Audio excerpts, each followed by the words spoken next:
Perdana Menteri Israel Benjamin Netanyahu menginstruksikan militer negaranya untuk memperluas cakupan operasi di wilayah Gaza. Sebagai respons terhadap perintah tersebut, pasukan pertahanan Israel dilaporkan tengah bersiap untuk memobilisasi ribuan personel cadangan. Langkah persiapan yang diambil oleh militer Israel ini terjadi di tengah situasi belum tercapainya konsensus mengenai perjanjian penghentian pertempuran yang baru dengan kelompok Hamas. Lebih lanjut, IDF dikabarkan sedang mempersiapkan pengawasan yang lebih ketat terhadap dimulainya kembali penyaluran bantuan kemanusiaan ke jalur Gaza. Hal ini menyusul terhambatnya suplai bantuan yang telah berlangsung selama lebih dari 2 bulan. Meskipun demikian, pihak IDF menyampaikan bahwa rencana untuk memperluas serangan tersebut masih bersifat tentatif. Keputusan ini diambil dengan pertimbangan untuk memberikan ruang waktu yang lebih besar bagi upaya perundingan terkait para sandera. Sebelumnya diagendakan bahwa Benjamin Netanyahu akan mengadakan pertemuan dengan Kabinet Keamanan Negara pada akhir pekan ini.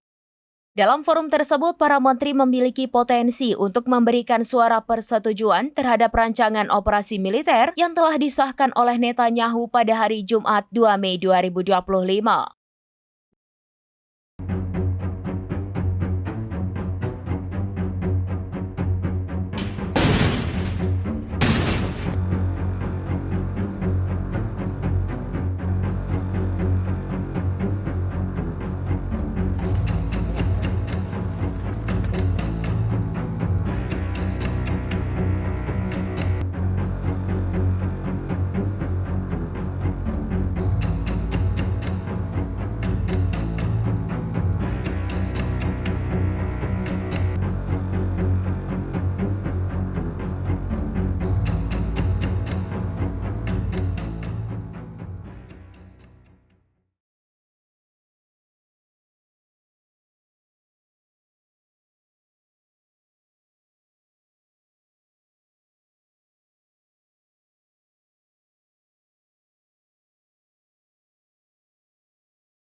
Download Tribun X sekarang, menghadirkan lokal menjadi Indonesia.